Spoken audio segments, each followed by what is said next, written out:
জীবনে তোমার কাছে কিছুই চাই নাই, আজকে একটা জিনিস চাবো, দিবা? কি জিনিস? দিবা কিনা বলো? অবশ্যই দিব, বলো। সত্যি দিবা তো?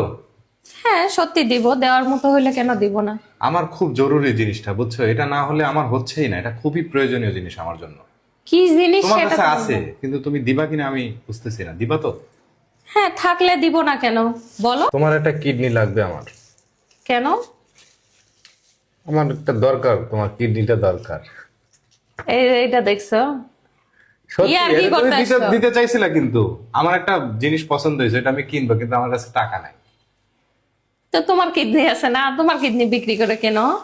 শোনো, আমার কিডনি দূষিত হয়ে গেছে, তোমাদের কিডনি ভালো আছে, বুঝছো?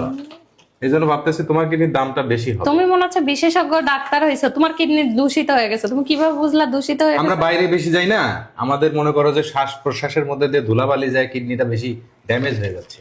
আর তোমার কিডনিটা ফ্রেশ আছে, বাসার মধ্যে থাকো, আমাকে দাও, আমি একটা মোটরসাইকেল কিনবো আরো সুন্দর দেখে, বেশি দামি একটা হেভি স্টাইলিশ মোটরসাইকেল দেখছি, ওইটাই আমি কিনতে চাই।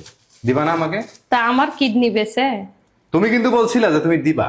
তার মানে তুমি আমাকে ভালোবাসো না, তাই না? তার মানে তুমি আমাকে ভালোবাসো না, তাই না? শুধু ব্যবহার করো। তার মানে তুমি আমাকে শুধুমাত্র এই সমস্ত কথাবার্তা এমনি এমনি বলো, খালি স্বামীকে মানুষের বলো। চাওয়া পাওয়া প্রত্যাশা আশা সবকিছুরই তো একটা লিমিট থাকে। হুম। পৃথিবীতে এরকম কোনো মানুষ পাবা যে নিজের বইয়ের কিডনি বেচে মোটরসাইকেল কিনতে চায়? তাহলে আমার মোটরসাইকেল কিনা হবে না? না। তোমার মোটরসাইকেল আছে না? আমার ওটা এখন আর পছন্দ হচ্ছে না, আরো সুন্দর জিনিস লাগবে আমার। আচ্ছা, আমি একটা কথা বুঝি না, মানুষ একটা জিনিস কেনে, কিছুদিন পর তার সেটা ভালো লাগে না, আবার নতুন লাগে। তো তোমার তো আল্লাহ একটা চেহারা দিয়ে পাঠাইছে, তাই না? কোনোদিন তো বলো না যে আমার চেহারাটা আর ভালো লাগতেছে না, আমার চেহারাটা বদলায় ফেলবো, সেটা তো বলো না। কয়েকদিন আগে মনে হয় 6 মাস হয় নাই মোটরসাইকেল কিনছো, এখন সেটা ভালো লাগতেছে না, টাকা নাই, টাকা নাই, আবার মোটরসাইকেল কিনতে হবে কেন? মোটরসাইকেল একটা আছেই। সুযোগ পাইলে আরো কিছু বদলায় ফেলাইতাম। এই জন্যই আল্লাহ সুযোগ দেয় নাই, বুঝছো? আল্লাহ ওই যে মানুষ বলে না, পিপিলিকার পাখা গজায় মরিবার তরে, আল্লাহ বুঝে শুনেই মানুষকে সুযোগ দেয়, বুঝছো?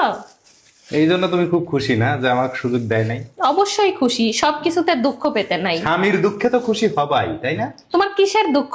অনেক দুঃখ। 6 মাসও হয় নাই তোমাকে আমি নিজে মোটরসাইকেল কিনে দিছি, নিজে। এখন তুমি আবার ওইটা রেখে নতুন মোটরসাইকেল কিনতে চাচ্ছ, টাকা নাই, তা কি আমার কিডনি বিক্রি করে? তাহলে বউ হিসাবে কিন্তু তুমি স্বামীর কথা শুনলে না। শোনো, আল্লাহ পাক বলছে যে বউরা স্বামীর সব কথা মেনে চলবে, কিন্তু সব বলতে এমন কথা না যেটা অন্যায়, ন্যায় অন্যায় অবশ্যই দেখে শুনে তারপরে মেনে তার চলবে। মানে আল্লাহর হুকুমকে অমান্য করলে, চিন্তা করছো কত বড় পাপ করলে? তোমার কাছে তো তাই, তোমার সুবিধা মতো হইলো না যে আল্লাহর হুকুমকে কিভাবে অমান্য করলাম? স্বামীর কথা আল্লাহ শুনলে কোথায় না? বলছে যে স্বামীর মানে কি বলবো, অনর্থক শখ পূরণ করার জন্য নিজের তুমি দেহের। তো আমার জন্য জীবন দিয়ে দিতে পারো, সামান্য একটা কিডনি দিতে পারো না? পৃথিবীর সব থেকে বড় মিথ্যা কথা হচ্ছে আমি তোমার জন্য জীবন দিয়ে দিতে পারি, বুঝছো? ও তার মানে এটা যা বলছো মিথ্যা কথা? আমি কখনোই বলি না আমি তোমার জন্য জীবন দিয়ে দিতে পারি। কখনোই বলো নাই? না। দাঁড়াও একটু মনে করে নেই, কখনো না কখনো তো বলছোই মনে হয়। ঠিক আছে, তোমার আসল রূপ চিনলাম আজকে।